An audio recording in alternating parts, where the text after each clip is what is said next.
Talking with Tom. Turn your dial to cable 18. You will see the best in TV. Just talking with Tom. Just talking with Tom. Sit back and listen. You will hear the best conversation of the year. Just talking with Tom. Just talking with Tom. Just talking with Tom. Just talking with Tom.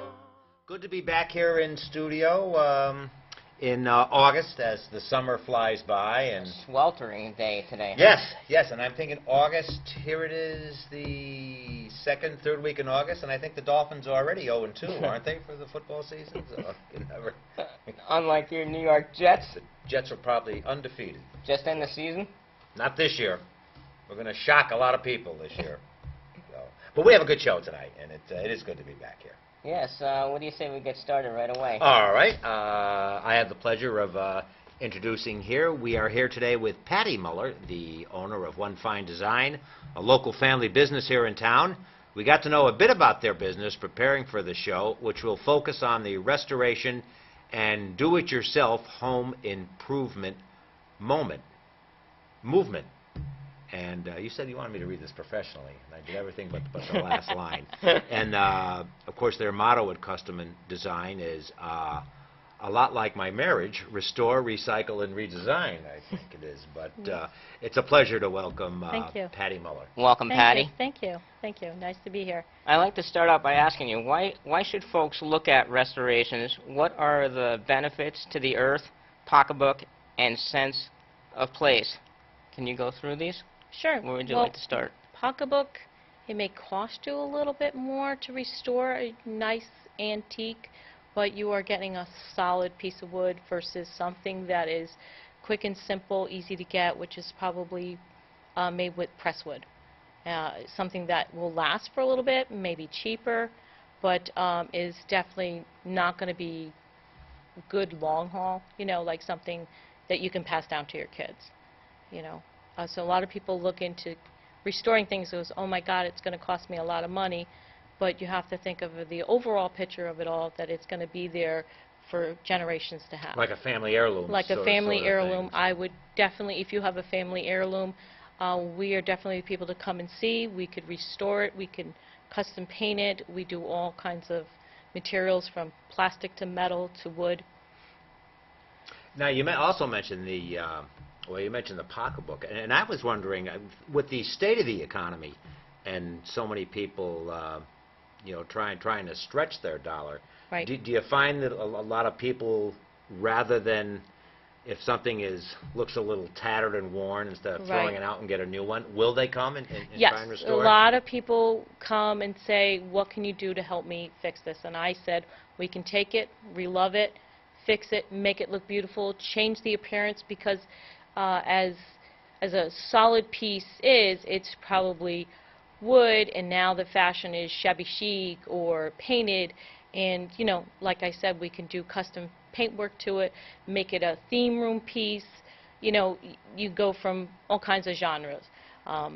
You can have a piece from the 1980s and make it look modern today's taste, because things do change, but it's save you a lot of money than buying a whole new hutch or a whole new dresser drawer. Could you possibly restore Mr. McCarver here? That I will leave up to his wife, Maureen. I have my own restoration at home to work with for the last 31 years. She says there's not enough varnish in the world to fix me up, so I don't know. Can people accidentally do harm with bad restoration practices? When should professionals become involved? If you, first of all, yes, you can do harm to any kind of custom restoration piece. If you're not sure what you're doing, you use the wrong products. You can say like something has a veneer top. If you go and put an oil base or a stripper on it, you can ruin the veneer. Or if you're sanding something down and you sand it down too raw, your finish is not going to be a good end product. And what was the second part? When should professionals become involved? when you're not sure what you're doing, it's always best to consult a professional. Says with myself and my husband, we can help you start something, finish something. We have pieces now in our workstation that were sanded by the person, and they want us to finish painting it. Or we have something that started painting and then we have to completely restrip it because they weren't sure the products weren't the right products. You mentioned your husband, you and Michael in this business. How did you get started in this business? We What got drove you to? started, well, my father and my mother were very, very frugal people. They were both from Canada, and I was always raised on the diet of reusing, recycle, restoring. You know, a penny saved is a penny earned. My parents were very good. My father was a master carpenter. My mother was a seamstress, and you know, everything was made homemade and recycled. And I just grew up that way, and I always was taught to appreciate the fine quality craftsmanship that we no longer have here in the United States. Everything is brought in from China or Taiwan, Absolutely. overseas. Yep. Yeah. And that is one of the things that we love and specialize at our store, is that, you know, we have pieces that come from Vermont. We have pieces that come from Pennsylvania that are no longer in business. But they are good quality, solid pieces, and I grew up appreciating those things, and my husband as well. And we got into our business about 5 years ago, and we would go from trunk shows to different trunk shows.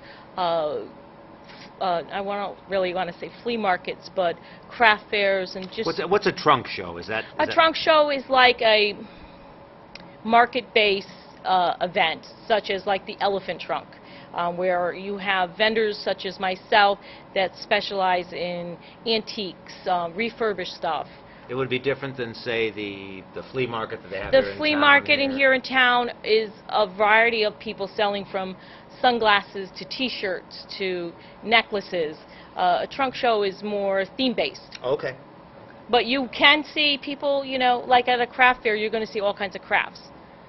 So,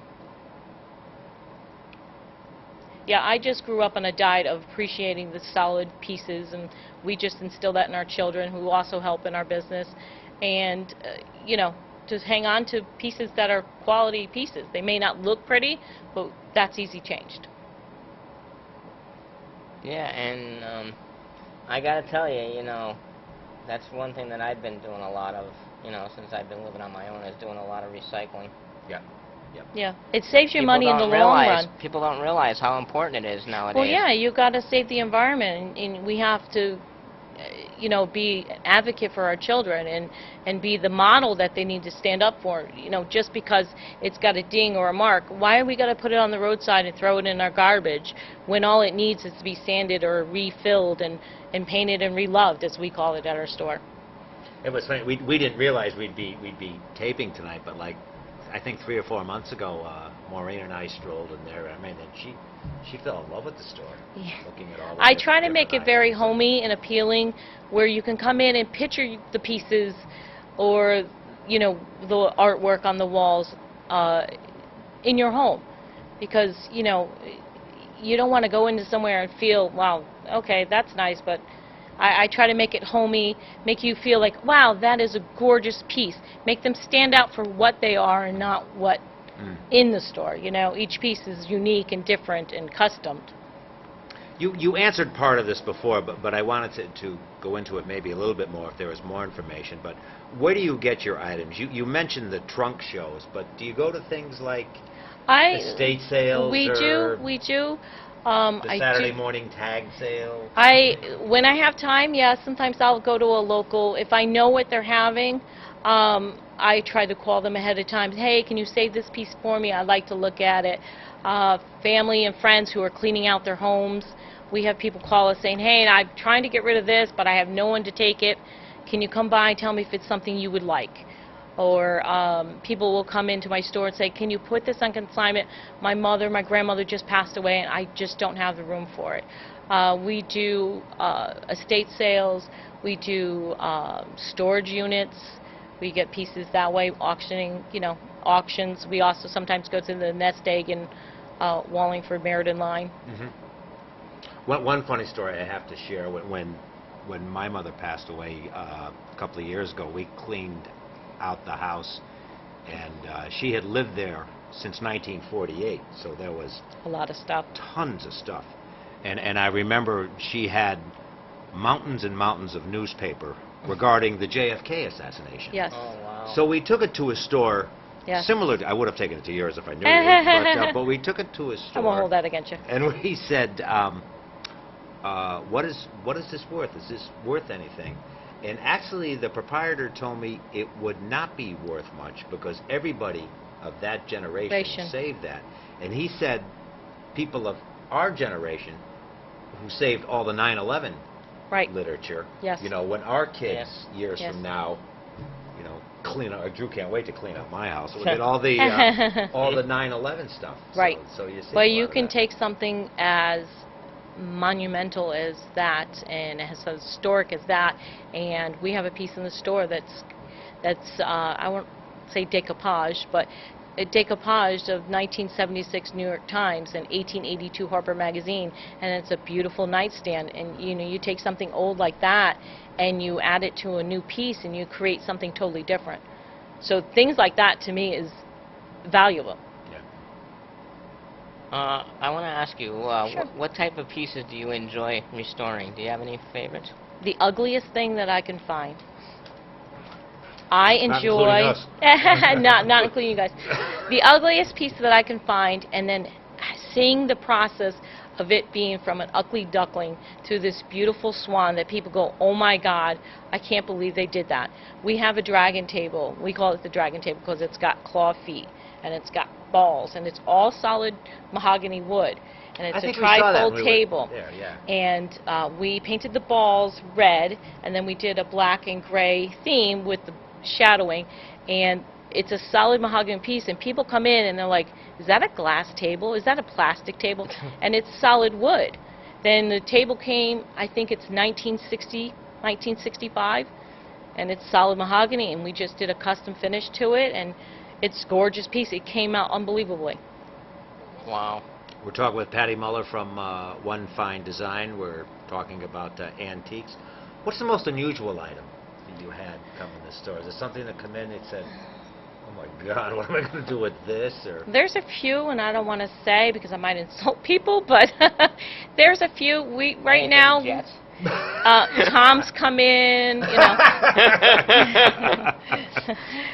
no, a few pieces. We right now are in the process of restoring a 1960s GE refrigerator. Really? Yes, and we're trying to restore it and paint it up and make it look gorgeous. So yeah, we do all kinds of things. It's amazing what you can find and what you can turn into.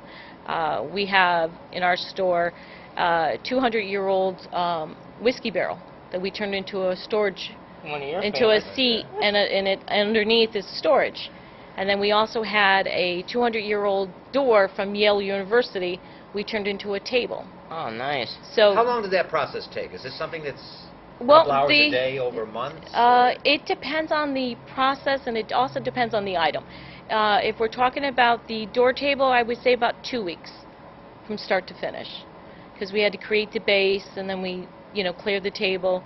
The whiskey barrel, I believe, took my husband about 3 weeks, because there was some welding involved and custom seating and, putting the leather bound on the inside of it.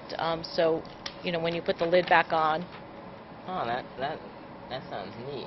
Yeah, well, something like a whiskey barrel and it's 200 years old, you want to make sure that you measure twice and cut once, because once you go in there, that's it. Yeah. Now, I want to ask you your opinion on like shows like Rick's Restoration. Flea market flip, restoration. Yeah, what do you think of those Some of type them are shows? realistic, some of them are not. I was going to ask if they're played up for TV or... Everything is played up for TV. Like the storage wars, like, oh, they find a safe full of money. The odds of finding a safe full of money are slim to none. It's probably as close as getting hit by lightning. 3 times in a row. You know, flea market flip is a great concept. It's a great show. I watch it. I get some great ideas from that, but they don't inform you enough that there's more expenses involved other than the 500 that they had.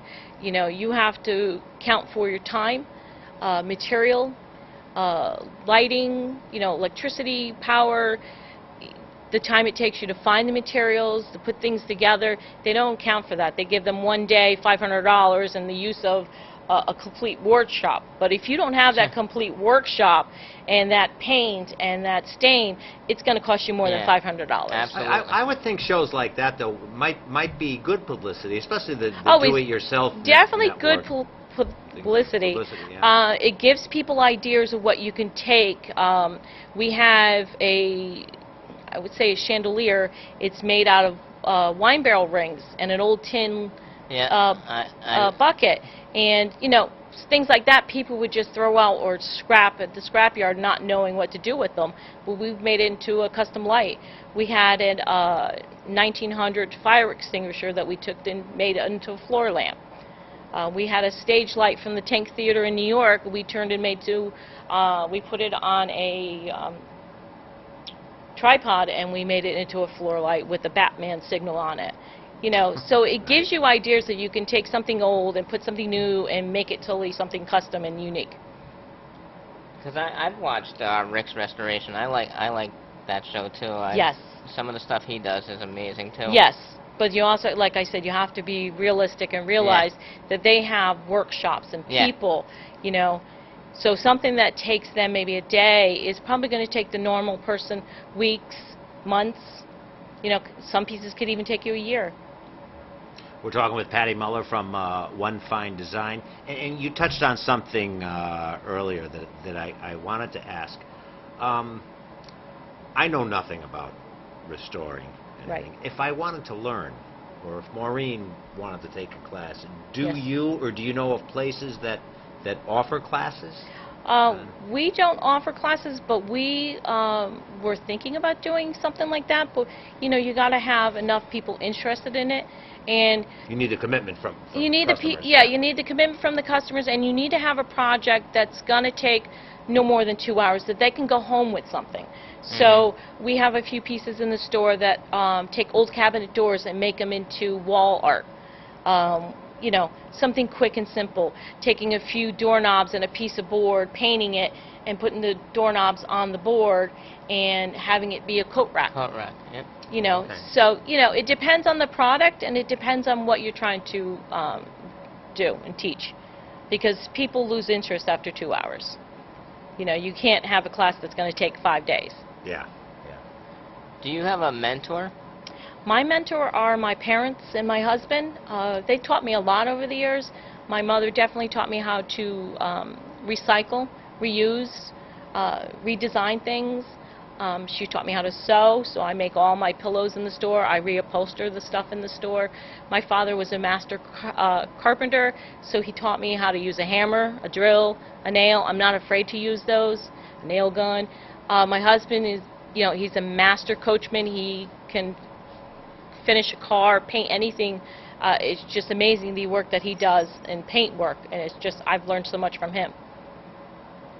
Do you think that you're the exception that proves the rule? You mentioned earlier in our discussion that you know, when something breaks or there's a little tear in something, instead of restoring it, people will just buy another one. Do you think doing what you do and what people on these networks do is a lost art? It definitely is a lost art. People are impatient, especially the new generation. Especially new generation, sorry children. Their heads are stuck in their phones. Everything is instantaneous. We used to have to go to the corner to call somebody. You know, you were home when it was dark. You weren't inside on computers. And I think that the new generation has to be taught that just because it's scratched, dented, it's not a throwaway, you know, because what you're doing is throwing away your future. You know, we're polluting our cities, we're polluting our towns, we're polluting our waters and our landfills with products that can certainly be reused and recycled. Like I said with the Absolutely. cabinet doors. You know, some people like, oh, I'm going to take the cabinet doors off and just do shelves or put glass doors on. Those old wooden cabinet doors can make something beautiful. Absolutely. You're on Facebook. Yes. Do you use social media? Yes, and, I do. My how- daughter's been teaching me well. You know, How has that helped the business, or getting your message or your product out there? Any given day, right now I just hit the 200 like mark, which is amazing for being less than a year old. It's 100 more than Tom and I have put together. Wow, that's cool. I post twice a day, every day, give people ideas of what we have, what we're offering. Like our page, you'll see ideas that people say, wow, I really like that. And they'll call me up and say, hey, I saw you on Facebook, I saw this on Facebook, can you make me this but in this color? And we're certainly glad to do that. I think social media has its place, but I definitely word of mouth is the best market, which we're trying to do. So the more people know about us, the better business is. And we're unique. You know, we have other markets in this town that sell products, you know, consignment or, you know, buy and sell. But we're not just a buy and sell. We are custom making, custom designing, refinishing, refurbishing. So we kind of are a little different than everybody else, but that lost art that people are saying, wow, I didn't even know you were here. Thank God. Yeah. I have this chair that my husband broke. It was my grandmother's. Can you fix it? Do you see the flea markets, and without naming names, that there's the very popular flea market up on Hartford Turnpike? Do you see establishments like that as competition to you, or? No. No, I think those, I send people there. You know, Do you really? yes, if I don't have a piece in stock, I'll send people there, go find this and come bring it back and I'll paint it. You know, or if you find this and you want it to be that, I can do that. So, no, I don't find the Has that flea ever markets... happened? Has somebody gone up and Oh, come back and, absolutely, "Wait, absolutely. look what I I found." actually have an order in right now. This woman found this dresser, and it's going to be a bookcase. So, you know, you take something old and you make it new. No, I actually love the flea market. I think more people should go, learn the craft of recycling, restoring. You have questions, I have no problem answering them. You have your grandmother's piece that's a little worn, torn, bring it in, we'll fix it. Interesting. If you were told you could have a show on Home and Garden TV, what would it be?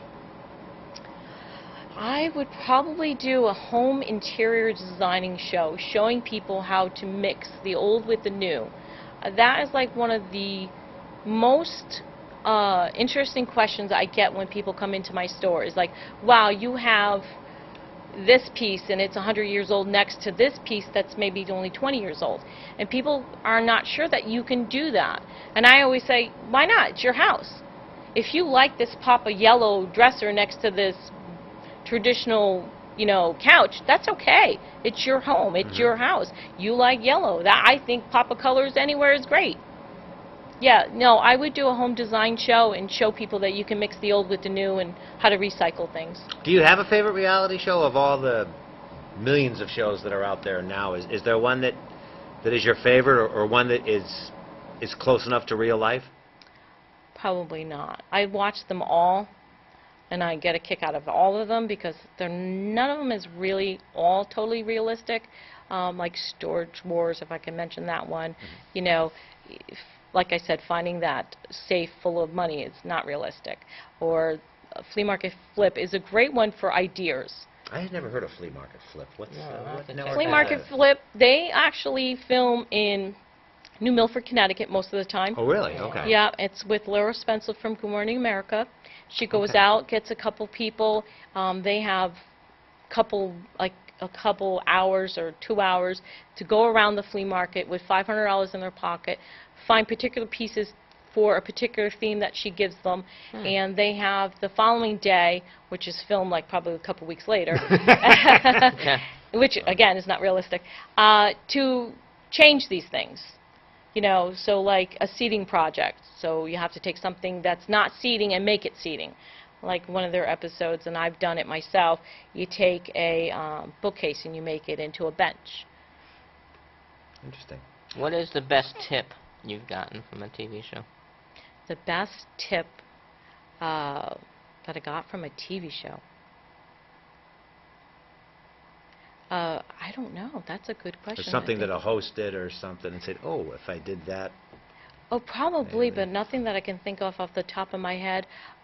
Definitely learning how to prep your product is probably my #1 advice to people. If you don't prep the product, you're not going to get the finish that you want. And that is like one of the big mistakes people make is, you know, is a common mistake, not prepping it properly or using the wrong cleaners or materials on it, and then it starts to bubble, or it leaves marks, or, you know, it streaks, or the paint's peeling. It's all on the prepping. That's probably your biggest expense in restoration is prepping. Again, we're talking to Patty Muller of One Fine Design. We've only got a couple minutes left. We always ask our guests this. We have guests in all line of work. I think every year we go to the Super Bowl at Lenny's, I think we always ask them this.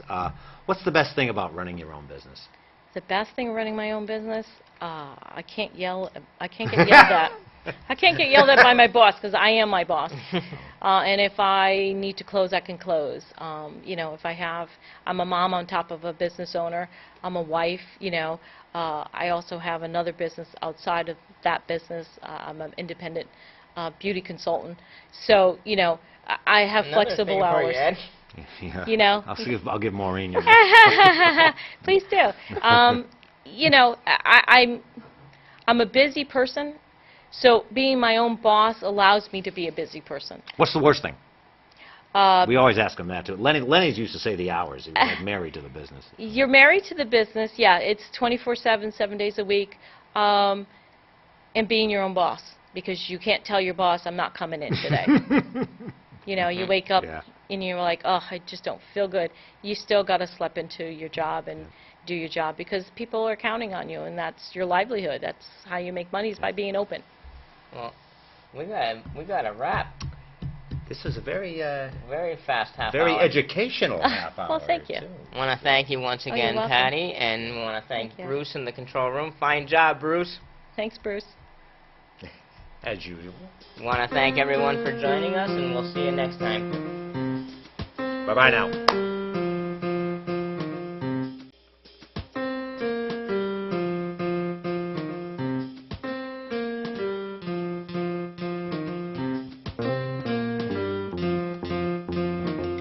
Just talking with Tom. Just talking with Tom. Turn your dial to cable 18. You will see the best in TV. Just talking with Tom. Just talking with Tom. Sit back and listen. You will hear the best conversation of the year. Just talking with Tom. Just talking with Tom. Just talking with Tom. Just talking with Tom.